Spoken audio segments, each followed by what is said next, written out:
हाय नमस्कार, मैं हूं अली असगर और आप देख रहे हैं SR news Gujarat. Please like, subscribe and share. करो करो।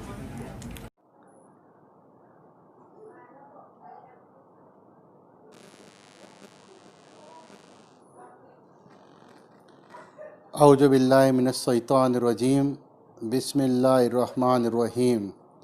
अस्सलामु अलैकुम तमाम मेरे मोमिन मुसलमान भाइयों, दोस्तों, बुज़ुर्गों और मेरे अहबाबों, आज आपके सामने एक ज़रूरी मसला लेकर मैं पेश हुआ हूँ।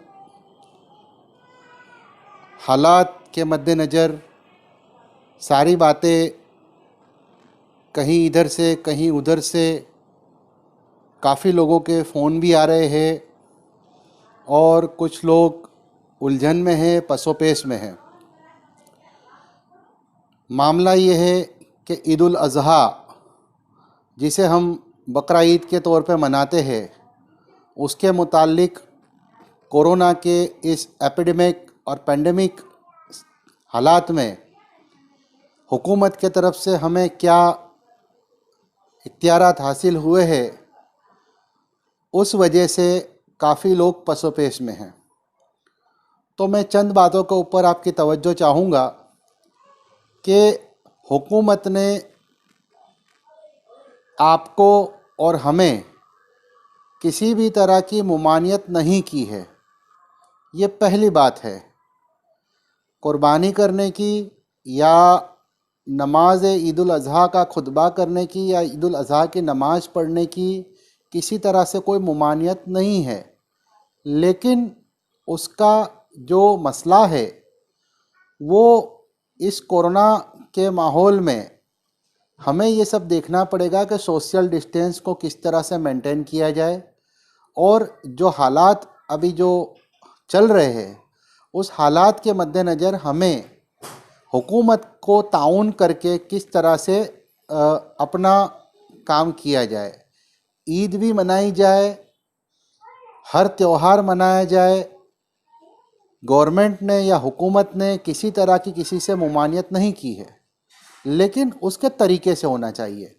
जिस तरह गुजरात के डायरेक्टर जनरल ऑफ पुलिस ने जिस तरह से एक नोटिफिकेशन इश्यू किया है, सर्कुलर दिया है, उसी तरह से अहमदाबाद पुलिस कमिश्नर और दीगर पुलिस कमिश्नरों ने, हर ज़िले के पुलिस मुखियाओं ने अपने अपने तौर पर जो एक कानून बनाए हैं उसको मनाने के लिए उस कानून का, उस शराइत का पालन करें और उसी तरह से आप लोग ईद मनाएं।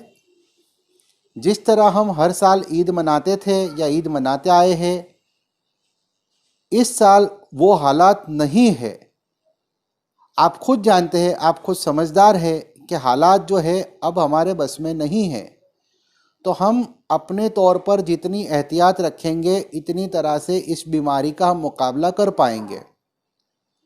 और मेरी तमाम लोगों से, तमाम उम्मत से, तमाम मोमिनों से, तमाम मुसलमानों से मेरी बराए रहम गुजारिश है कि ऐसा कोई काम न करे जिससे हुकूमत के सामने जोर आजमाइश करनी पड़े।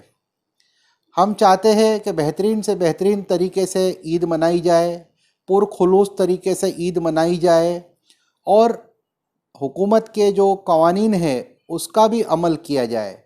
जो हुकूमत ने गाइडलाइन हमें बताई है उस गाइडलाइन के मुताबिक हम चलेंगे तो इंशाअल्लाह कोई परेशानी नहीं आएगी। रही बात खुतबा की, मस्जिद की, तो मस्जिदों के अंदर जहाँ पे लोकल पुलिस ऑफिसरों ने या पुलिस अधिकारियों ने, अफसरों ने जो भी एक उसकी गाइडलाइन तय की है, उस तय की गाइडलाइन को हमको फॉलो करना है। उसी तरह से जहाँ पे भी हम मिलने जाते हैं या बैठने जाते हैं या कुर्बानी करते हैं तो उसमें भी इसी तरह की गाइडलाइन को फॉलो किया जाए।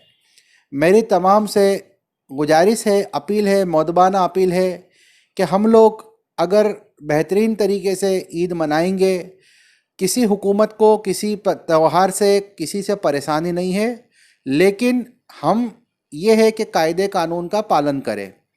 जो भी हमको एक कानून का दायरा है उस दायरे में रहकर हमको ये काम करना है, और हम चाहते हैं कि तमाम लोग इस तरह से काम करेंगे तो इंशाअल्लाह इंशाअल्लाह इंशाअल्लाह और रहमान किसी तरह की कोई परेशानी नहीं आएगी। आज हालात जो है वो हम उससे बेखबर नहीं है। पूरी दुनिया आज मुश्किलात का सामना कर रही है। यहाँ तक कि हमारी सबसे मुक़द्दस जो है हज जिसे कहते हैं, आज वो भी एक लिमिटेड लोगों के साथ एक हज हो रही है। कुछ लोग, चंद लोग आज हज के अंदर एक हज के अरकान अदा कर रहे हैं, लेकिन जो सालों से, सदियों से, जो लाखों की तादाद में जो हाजी मक्का मुकर्रमा और मदीना मुनव्वरा में जब जमा होते थे हज के लिए, इस साल वो हज भी मतलब ये कहा जा सकता है कि हज भी मुकम्मल तौर पे नहीं हो रही है। कुछ चंद लोग ये हज को करने के लिए गए हैं। तो ऐसे हालात में जब सऊदी हुकूमत, पूरी दुनिया की हुकूमतें एक एहतियात बरत रही है, तो हमें भी एहतियात बरतना बहुत ज़रूरी है और लाजमी है।